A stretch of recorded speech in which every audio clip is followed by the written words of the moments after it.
Hello बच्चों, good morning. Welcome to my channel HS academy online classes.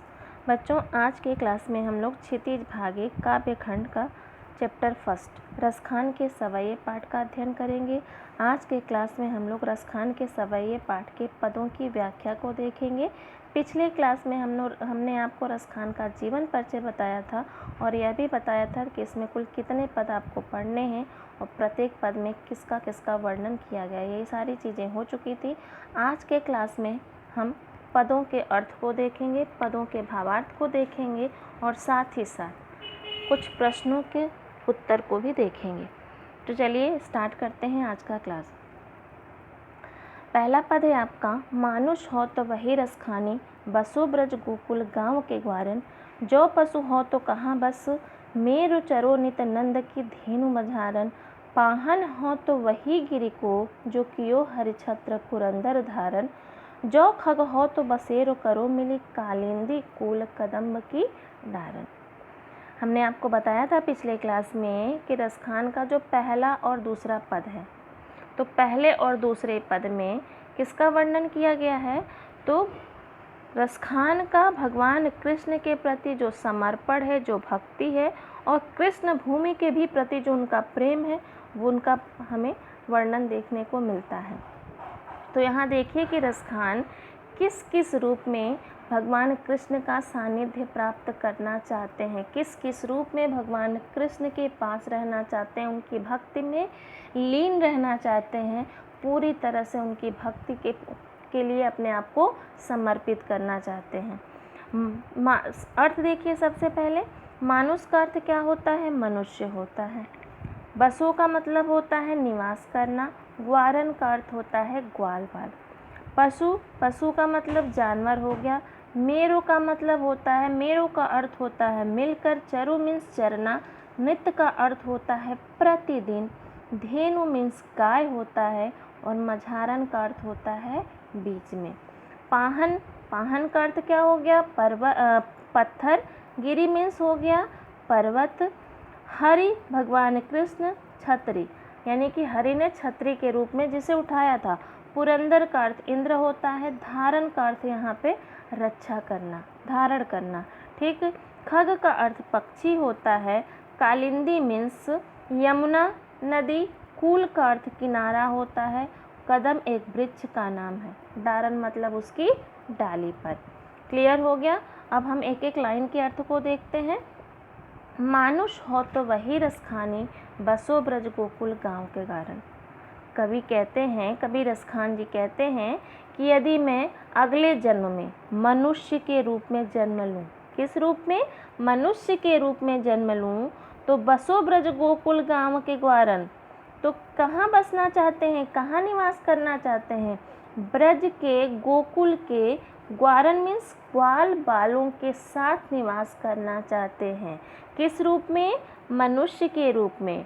मानुष हो तो वही रसखानी। रसखान जी कहते हैं कि यदि मैं मनुष्य के रूप में जन्म लूँ तो वहीं बसूँ। कहाँ बसो, ब्रज गोकुल, निवास करना चाहता हूँ। कहाँ निवास करना चाहता हूँ, ब्रज के गोकुल के ग्वाल बालों के साथ निवास करना चाहता हूँ। फिर उन्होंने क्या कहा, जो पशु, मनुष्य का रूप धारण न करके, मनुष्य के रूप में जन्म न लेकर के अगले जन्म में जो पशु, यदि, जो मतलब यदि मैं पशु हो मतलब हो तो कहाँ बस। फिर उन्होंने स्वयं से प्रश्न किया कि मैं कहाँ निवास करूँगा, कहाँ बसना चाहूँगा, कहाँ रहना चाहूँगा, तो मेरु चरो। मेरु का मतलब होता है मिल करके चरना चाहता हूँ। नित्य का मतलब होता है प्रतिदिन। नंद की धेनु मझारन, नंद के गायों के बीच में।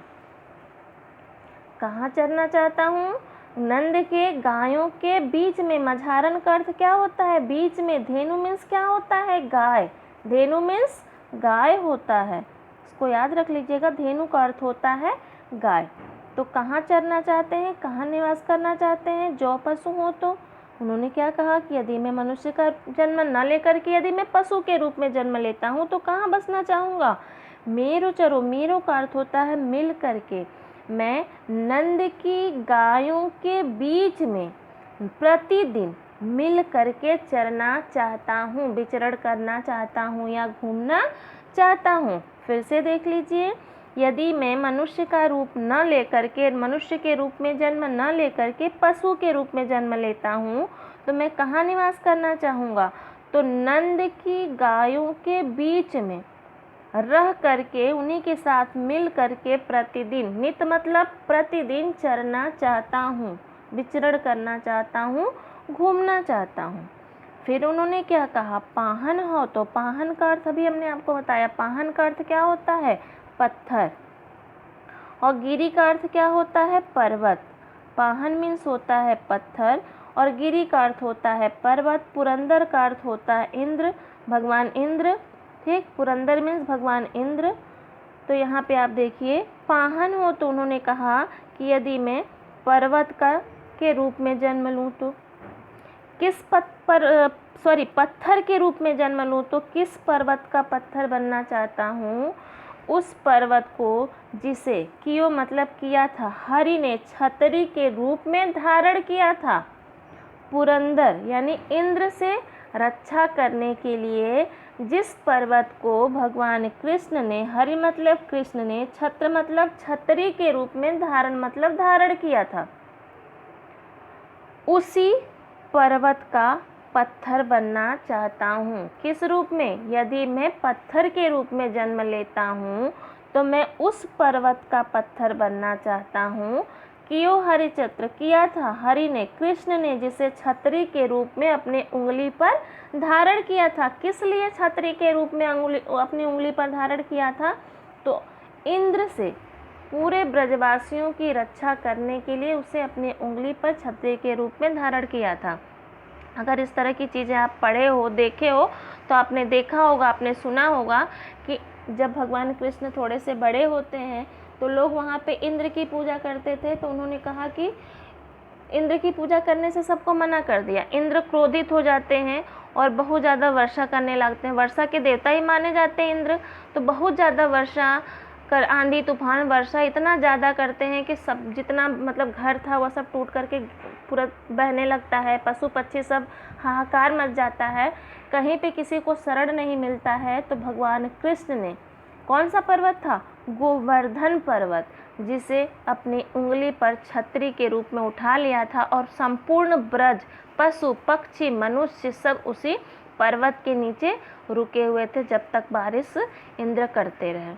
तो यही चीज़ यहाँ पे दिया गया है कि मैं पत्थर के रूप में यदि मैं निवास करूँ तो कौन सा पत्थर, किस पर्वत का पत्थर बनना चाहूँगा? उस पर्वत को जिसे इंद्र से रक्षा करने के लिए हरिछत्र यानी कृष्ण ने छतरी के रूप में अपनी उंगली पर धारण किया था। उस पर्वत का नाम क्या था? तो उस पर्वत का नाम था गोवर्धन पर्वत। क्लियर हुआ? अगला देखिए, जो खग हो, तो खग का अर्थ पक्षी होता है। बसेरो करो, बसना चाहता हूँ, निवास करना चाहता हूँ। कालिंदी कूल कदम्ब की डारन, कालिंदी यमुना नदी, कूल मतलब किनारा, यानी यमुना नदी के किनारे जो कदम्ब का वृक्ष है, जो कदम्ब का पेड़ है, उसी की डाली पर मैं निवास करना चाहता हूँ। किस रूप में? पक्षी के रूप में। क्यों वे कदम्ब की डाली पर निवास करना चाहते हैं? क्योंकि भगवान कृष्ण उसी कदम्ब के पेड़ के नीचे खड़े होकर के बंसी बजाते थे, बांसुरी बजाते थे, मुरली बजाते थे। क्लियर हुआ? अब फिर से देख लीजिए, रसखान किस किस रूप में भगवान कृष्ण का सानिध्य प्राप्त करना चाहते हैं, या फिर ब्रज भूमि के प्रति उनका प्रेम जो है, उनकी जो भक्ति है, उनकी जो तल्लीनता है, वह किस किस रूप में प्रकट हुई है? किस किस रूप में? तो 4 रूपों में प्रकट हुई है। एक आपका मनुष्य के रूप में, दूसरा पशु के रूप में, तीसरा पर्वत के पत्थर के रूप में और चौथा पक्षी के रूप में। किस किस रूप में प्रकट हुई है अगर प्रश्न होगा तो क्या हो जाएगा? मनुष्य के रूप में। मनुष्य के रूप में वह कहाँ निवास करना चाहते हैं? तो मनुष्य के रूप में वह ब्रज के गोकुल के गांव के ग्वाल बालों के साथ निवास करना चाहते हैं। पशु के रूप में दूसरा जन्म वो किस रूप में, यदि वो मनुष्य नहीं होते हैं तो किस रूप में? तो पशु के रूप में कहाँ निवास करना चाहते हैं? तो नंद की गायों के बीच में रहकर प्रतिदिन उन्हीं के साथ मिलकर के चरना चाहते हैं, निवास करना चाहते हैं। पाहन हो तो यदि वह पत्थर का रूप लेते हैं अगले जन्म में, उनका जो जन्म होता है वह पत्थर के रूप में होता है, तो वह उस पर्वत का, उस गिरी का, उस पर्वत का पत्थर बनना चाहते हैं जिसे भगवान कृष्ण ने इंद्र से रक्षा के लिए अपनी उंगली पर छतरी के रूप में धारण किया था। वह पर्वत कौन सा था? तो वह पर्वत गोवर्धन पर्वत था। लास्ट आपका क्या है, किस रूप में? तो पक्षी के रूप में। वह कहाँ निवास करना चाहते हैं? यमुना नदी के किनारे जो कदम्ब का पेड़ है उसकी डाली पर निवास करना चाहते हैं। क्लियर हुआ?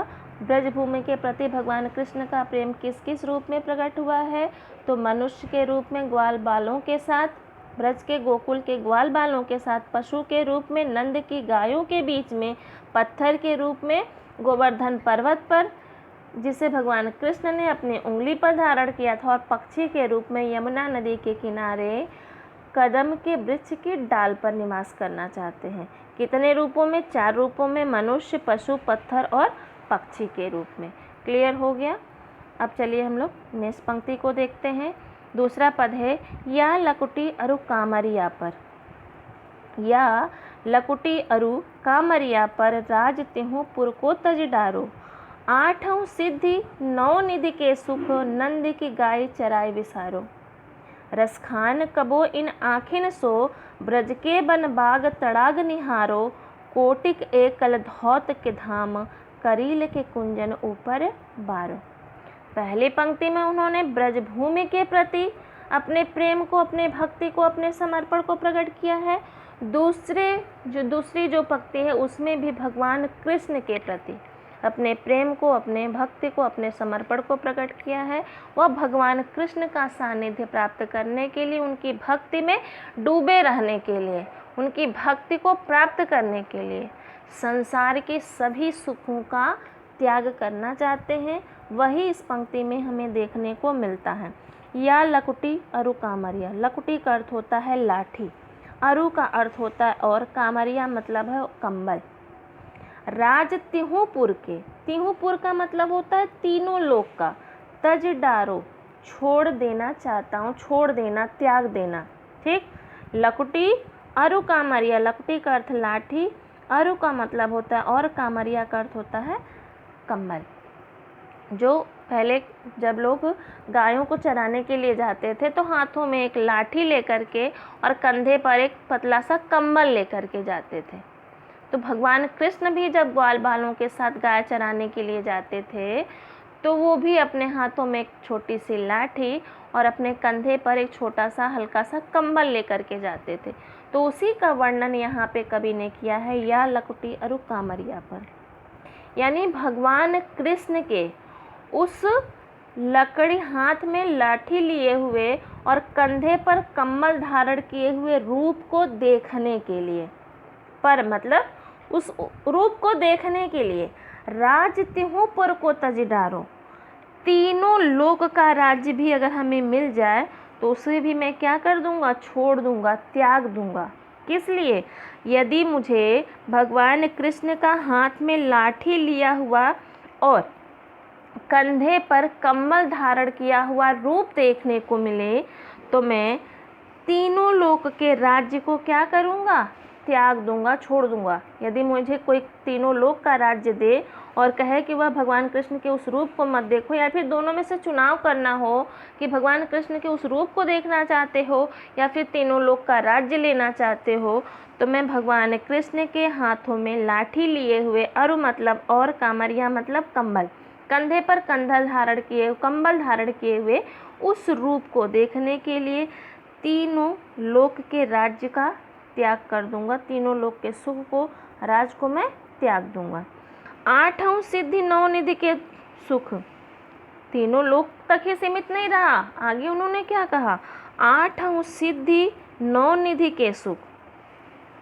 संसार में 8 सिद्धि और 9 निधि होती है जो बहुत ही, जो कठिन परिश्रम करने के बाद लोगों को प्राप्त होती है, और जिसे 8 सिद्धि 9 निधि के सुख प्राप्त हो जाता है उसे फिर संसार में किसी और चीज़ की आवश्यकता नहीं होती है।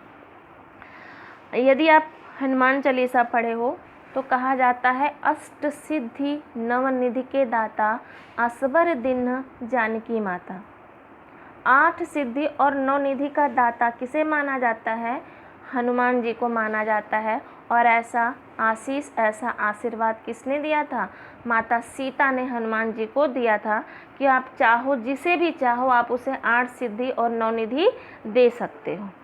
तो वह दाता थे, देने वाले थे, जबकि उनके पास 8 सिद्धि और 9 निधियाँ पहले से ही प्राप्त थी। देने का अधिकार उन्हें नहीं था। देने का अधिकार केवल माना जाता है कि देवताओं को था। उसके बाद हनुमान जी को माता सीता ने आशीर्वाद दिया था कि अष्ट सिद्धि 9 निधि के दाता असबर दीन्ह जानकी माता, तुम 8 सिद्धि और 9 निधियों के दाता हो। तुम चाहे तो जिसे भी ये 8 सिद्धि और 9 निधियाँ दे सकते हो। 8 सिद्धियाँ क्या होती हैं? तो आप एक बार सुन लीजिए। अणिमा, महिमा, गरिमा, लघिमा। अणिमा, महिमा, गरिमा, लघिमा, प्राप्ति, प्रकार्य, ईशित्व और वसित्व, ये 8 सिद्धियां होती हैं। 9 निधियां कौन सी होती हैं? पद्य, महापद्य, शंख, मकर, कच्छप, मुकुंद, कुंद, नील और खर्व, ये 9 निधियां मानी जाती हैं। और इन 8 सिद्धियों का अपना अपना जो क्षमता है, अपनी अपनी शक्ति है। और ये 9 निधियों की भी अपनी अपनी क्षमता और अपनी अपनी शक्ति है। इसे अगर आप जानना चाहते हो तो अपना सर्च करके इन सब चीज़ों को आप पढ़ सकते हो।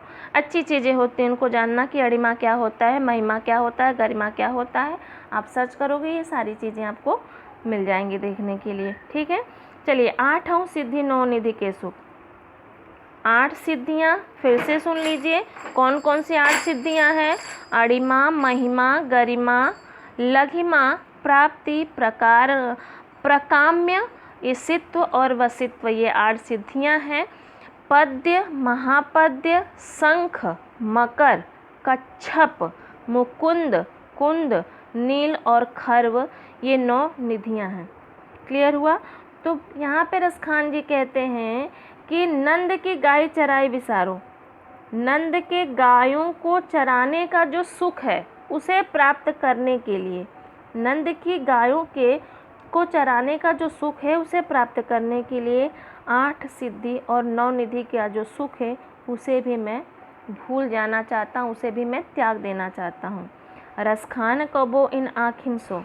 आगे रसखान जी कहते हैं कि यदि मैं अपने आँखों से कभी कुछ भी देखना चाहता हूँ तो क्या देखना चाहता हूँ? ब्रज के वन बाग, तड़ाग का अर्थ होता है तालाब, तड़ाग मीन्स होता है तालाब। तो मैं अपने इन आँखों से ब्रज के वन बाग और तालाब को निहारो, मतलब देखना चाहता हूँ। कभी भी कुछ भी यदि मैं अपनी इन आँखों से देखना चाहता हूँ तो क्या देखना चाहता हूँ? ब्रज के वन बाग और तालाब को देखना चाहता हूँ। कोटिक एक कलधौत के धाम। कोटिक का होता है करोड़ों, कलधौत का मतलब होता है सोने चांदी के, धाम का अर्थ होता है महल या भवन। फिर आगे रसखान जी कहते हैं कि करील के कुंजन ऊपर बारो। भगवान कृष्ण जहाँ पर निवास करते थे तो उनके जो कटीले झाड़ियाँ हैं, करील के कुंजन, कटीली झाड़ियों के ऊपर, मतलब मैं कटीली झाड़ियों में निवास करना पसंद करता हूँ। लेकिन कोटि के कलधौत के धाम, करोड़ों सोने चांदी के महलों में मैं निवास नहीं करना चाहता हूँ। कहाँ निवास करना चाहता हूँ? तो कटीले कुंज की कटीली झाड़ियों में मैं निवास करना चाहता हूँ, जहाँ पे भगवान कृष्ण अक्सर विचरण करते थे, घूमा करते थे, बांसुरी बजाया करते थे। तो ऐसे स्थानों पर मैं निवास करना चाहता हूँ और उसके लिए करोड़ों सोने चांदी के महल को भी मैं त्याग दूंगा। क्लियर हुआ? तो कामरिया और लकुटी पर कभी क्या त्यागना चाहते हैं अपना? तो तीनों लोक का राज्य त्यागना चाहते हैं। नंद के गायों को चराने के सुख को प्राप्त करने के लिए वो किस प्रकार के सुख को त्यागना चाहते हैं? तो 8 सिद्धि और 9 निधि के सुख को त्यागना चाहते हैं। रसखान अपने आँखों से क्या देखना चाहते हैं? तो रसखान अपने आँखों से ब्रज के वन बाग और तालाब को देखना चाहते हैं। और करील के कुंजन के ऊपर, यानी करील के जो कटीली झाड़ियाँ, उसमें निवास करने के लिए, उस स्थान पर विचरण करने के लिए किस प्रकार के सुख को त्यागना चाहते हैं तो करोड़ों सोने और चांदी के बने हुए जो भवन हैं, जो महल हैं, उसे भी वह उन कटीली झाड़ियों पर न्यौछावर करना चाहते हैं। क्लियर। अब पद तीसरा देख लेते हैं। तीसरे पद में भगवान कृष्ण के रूप सौंदर्य का वर्णन हुआ है। मोर पखा सिर ऊपर रखी हूँ, गुंज की माल गरे पहिरऊंगी, ओढ़ी पीताम्बर ले लकुटी, बन गोधन ग्वारिन संग फिरऊंगी। भाव तो ही मेरो रस खानी, सो तेरे कहे सब स्वांग करूँगी, या मुरली मुरलीधर की अधरान धरी अधरान धरूंगी। यहाँ पे भगवान कृष्ण के रूप सौंदर्य का वर्णन करते हुए एक गोपी जो है अपने सखियों से कहती है, मतलब उनकी जो सखियां हैं कहती हैं कि वो हर परिस्थिति में भगवान कृष्ण के समीप रहना चाहती हैं, नहीं भी हैं तो उनको ही देखना चाहती हैं। तो एक जो सखियां हैं एक गोपी से कहती है कि अभी तो कृष्ण हमारे पास नहीं है, तो कृष्ण का रूप तुम्हें क्या करो, धारण कर लो। तो जब सखियां गोपी से कृष्ण के रूप को धारण करने के लिए कहती हैं, तो जो गोपी अपनी सखियों से कहती है मोर पखा सिर ऊपर राखियो। मोर पखा मतलब मोर का पंख। मोर पखा सिर ऊपर रखी हूँ। भगवान कृष्ण अपने सिर पर क्या धारण करते थे, मोर का पंख धारण करते थे। तो यहाँ वही चीज़ कहती हैं कि मोर पखा सिर ऊपर रखी हूँ मतलब धारण करूँगी। गुंज की माल गले पहिरऊंगी मतलब पहनूंगी। मैं भगवान कृष्ण की तरह मोर के पंख को अपने सिर के ऊपर धारण करूँगी और गुंज की माला, गुंज की जो माला है गले मतलब गले में भी पहन लूँगी। ओढ़ी पीताम्बर लय लकुटी, जिस तरह से भगवान कृष्ण पीला, ओढ़ी पीताम्बर, पीताम्बर का अर्थ होता है पीला वस्त्र, ओढ़ी मतलब ओढ़ करके, पहन करके, जिस तरह भगवान कृष्ण पीला वस्त्र पहन करके, लय मतलब ले करके, लकुटी का अर्थ अभी हमने बताया लाठी, जिस तरह से भगवान कृष्ण पीला वस्त्र पहन करके हाथों में लाठी ले करके बन गोधन ग्वारिन सिंह फिरऊंगी। बन के गोधन, और जो वन है, जो गोधन है, जहाँ पे वो घूमते रहते हैं ग्वाल बालों के साथ, तो मैं भी भगवान कृष्ण की तरह अपने शरीर पर पीला वस्त्र धारण करके, हाथों में लाठी लेकर के गोकुल के वन में ग्वारिन संग फिरूंगी, ग्वाल बालिकाओं के साथ। ग्वारन का अर्थ होता है ग्वाल बाल और ग्वारिन का अर्थ होता है ग्वाल बालिकाएं। तो ग्वारिन के संग मतलब साथ, फिरऊंगी मतलब घूमूंगी, विचरण करूंगी, जिस तरह से भगवान कृष्ण घूमते रहते हैं, विचरण करते रहते हैं। भाव तो ही मेरो रस खानी, सो तेरे सहे का स्वांग करूंगी। स्वांग का अर्थ होता है नकल करना, रूप धारण करना। तो यहाँ पे कहती है जो गोपी अपनी सखी से कहती है भावती वो ही, तुम्हें भावती मतलब अच्छा लगना, तुम्हें जो जो भगवान कृष्ण का जैसा जैसा रूप अच्छा लगता है वो ही मतलब वो सारा रूप मैं करूँगी। सो तेरे कहे सब संग करूँगी, तुम्हारे कहने से भगवान कृष्ण का जो जो रूप तुम्हें अच्छा लगता है वह सारा रूप, उनका सारे रूप का नकल मैं करूँगी, उनके रूप को मैं धारण करूँगी। या मुरली मुरलीधर की अधरान धरी अधरान धरूंगी।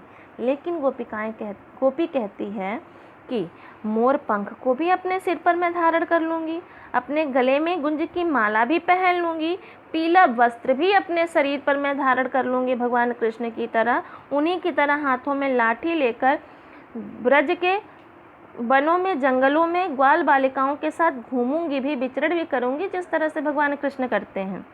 तुम्हें भाव तो मतलब हे सखी, तुम्हें भगवान कृष्ण का जो जो रूप अच्छा लगता है सो तेरे कहे सब, तुम्हारे कहने से वो सारा का सारा रूप में धारण करूँगी। स्वांग का मतलब नकल करना या रूप धारण करना।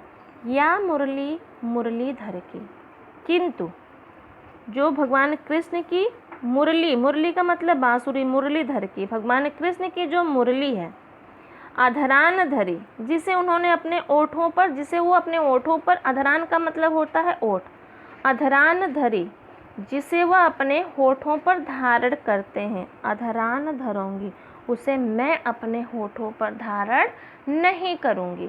फिर से देख लीजिए, या मुरली मुरलीधर की, मुरलीधर मतलब भगवान कृष्ण की जो बांसुरी है, अधरान धरी, जिसे वे अपने अधरों पर, जिसे वे अपने होठों पर धारण करते हैं, रखते हैं, जिसे बजाते हैं, अधरान धरूंगी, मैं उस मुरली को अपने होठों पर धारण नहीं करूंगी।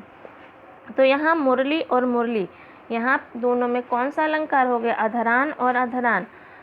दो अलग अलग, दो शब्द एक समान है और सबका अर्थ अलग अलग निकल रहा है, तो जहाँ पे शब्द की आवृत्ति हो लेकिन अर्थ भिन्न भिन्न होता है वहाँ कौन सा अलंकार होता है? यमक अलंकार होता है। तो पंक्ति में कौन सा अलंकार हो गया?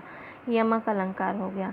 क्लियर? यानी वह भगवान कृष्ण के सभी रूपों को धारण करना चाहती है, लेकिन उनके जो मुरली है जिसे वह अपने ओठों पर रख करके बजाते हैं, उस मुरली को वो अपने ओठों पर धारण नहीं करना चाहती, अर्थात उस मुरली को बजाना नहीं चाहती हैं। अब लास्ट पद देख लेते हैं। कानन दे अंगुरी रहिबो जबहि मुरली धुनि मंद बजे हैं।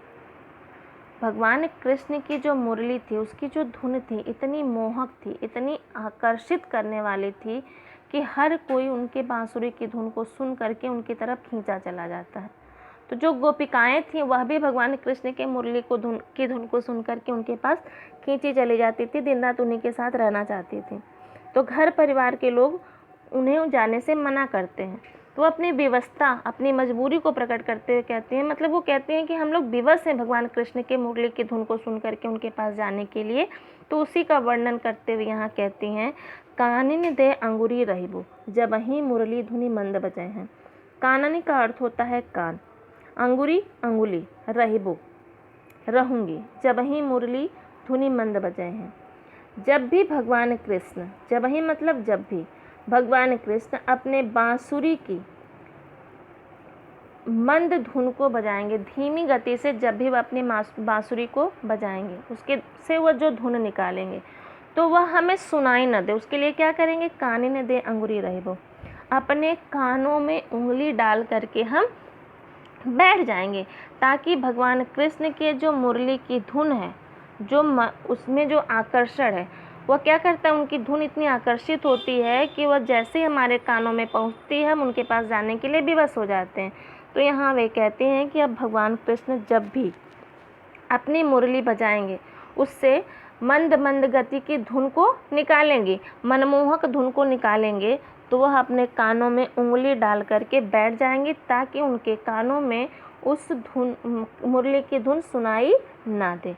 मोहन तानन सो रस खाने, अटा चढ़ी गोधन गहे तो गहे।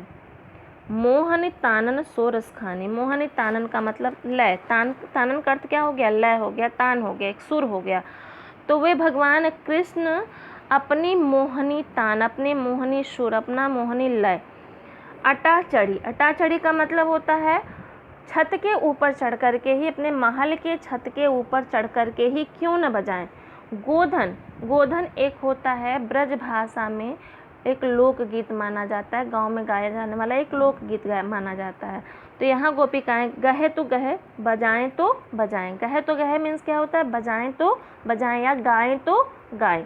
कहीं कहीं आपको गाय, गहे तो गहे का मतलब होता है गाय दिया गया है, लेकिन गाय नहीं होता है। गहे का गहे मतलब गहे का सामान्य अर्थ अगर हम देखेंगे तो पकड़ना होता है, लेकिन यहाँ गहे तो गहे का मतलब होता है गाएं तो गाएं।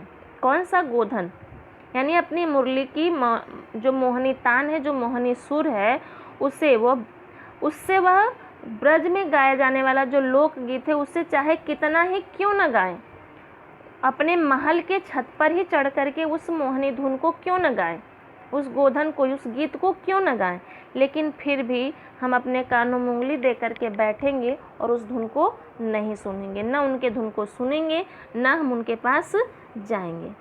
लेकिन तीसरी लाइन में वो क्या कहते हैं? टेरी कहो शीघ्रे ब्रज लोगिन। टेरी का अर्थ होता है पुकार करके, शीघ्रे का अर्थ होता है संपूर्ण, ब्रज लोगिन मतलब ब्रज के निवासी। पहली और दूसरी लाइन में तो वो कहती हैं कि जब भी भगवान कृष्ण मुरली की अपनी धुन बजाएंगे, मनमोहक जो धुन है, उसकी जो सुर है, जो तान है, चाहे वो अपने महल के छत पर ही चढ़कर क्यों न बजाएं, ताकि हमारे कानों तक पहुंच जाए, उससे वह लोक जो गांव में प्रचलित गोधन गीत है उसी को चाहे कितना ही क्यों न गाएं, लेकिन फिर भी हम अपने कानों में उंगली डाल करके रखेंगे, ताकि उनकी जो आवाज़ है, उसकी जो धुन है, उस मुरली की जो मनमोहक धुन है, जो आकर्षित धुन है, वो हमारे कानों तक न पहुँचे, न हम उसे सुनेंगे, न हम जाएंगे। फिर कहते हैं टेरी कहो, टेरी मतलब पुकार करके, हे संपूर्ण ब्रजवासियों, हे संपूर्ण निवासियों, हम पुकार करके कहते हैं। काल को कितनों समझाइए, कल को को मतलब कोई भी हमें कितना ही समझाए, कोई हमें कितना भी यह समझाए कि तुम्हें नहीं जाना है भगवान कृष्ण के पास उनकी मुरली की धुन को सुनने के लिए, चाहे कोई कितना भी, आज तो हम अपने आप को संभाल लेंगे, आज हम अपने आप को रोक लेंगे। कैसे रोक लेंगे? अपने कानों में उंगली डाल करके उनके धुन को नहीं सुनेंगे। लेकिन कल को चाहे हमें कोई कितना ही क्यों न समझाइए, माई रिवा मुख की मुस्कानी सम्हारी न जय है न जय है न जय है। कहती हैं गोपिकाएं कि जो भगवान कृष्ण की जो मुस्कान है इतनी मनमोहक है, उनके मुरली की धुन इतना आकर्षित करने वाला है, इतना मनमोहक है उनकी मुस्कान और उनकी मुरली की धुन कि हम रोज़ अपने कानों में उंगली डाल करके तो नहीं बैठ सकते हैं। तो कल को चाहे हमें कोई कितना भी समझाए, हे संपूर्ण निवासियों ब्रजवासियों, हम लोग पुकार करके कहते हैं, आपसे बार बार कह रहे हैं कि आज तो हम अपने आप को रोक लेंगे, लेकिन कल हम अपने आप को उनके मुस्कान, जो उनकी मनमोहक मुस्कान है, उनकी मुरली की जो धुन है, उसको सुन करके हम अपने आप को संभाल नहीं पाएंगे, यानी हम अपने आप को उनके पास जाने के लिए रोक नहीं पाएंगे। तो आई होप कि आपको ये सारी पंक्ति का अर्थ समझ में आ गया होगा। अब हम कुछ प्रश्न देख लेते हैं। मनुष्य, पशु, पत्थर और पक्षी के रूप में रसखान कहाँ निवास करना चाहते हैं? अभी हमने बताया मनुष्य के रूप में कहाँ निवास करना चाहते हैं, पत्थर के रूप में किस रूप में, पशु के रूप में, पक्षी के रूप में। तो वह सारा रूप आपको लिखना है। एक लकड़ी और कामरिया पर कभी क्या न्यौछावर करना चाहता है? रसखान अपने आँखों से किसे देखना चाहते हैं? अभी अभी हमने यह भी बताया आपको, या मुरली मुरलीधर की अधरान धरी अधरान धरोंगी पंक्ति में कौन सा अलंकार है? नंद की गायों को चराने के लिए कभी कौन कौन से सुख को त्यागना चाहते हैं? और भगवान कृष्ण की मुरली की धुन में ऐसा क्या है, ऐसा कौन सा जादू है कि गोपिकाएं उनके पास जाने के लिए अपने आप को विवश पाती हैं? तो इन्हीं सारे प्रश्नों का उत्तर आपको अब पाठ की जो पंक्ति है उसके भावार्थ को, उसके अर्थ को समझ करके लिखना है। अब नेक्स्ट क्लास में हम आपसे फिर मिलेंगे, तब तक के लिए जय हिंद, जय भारत।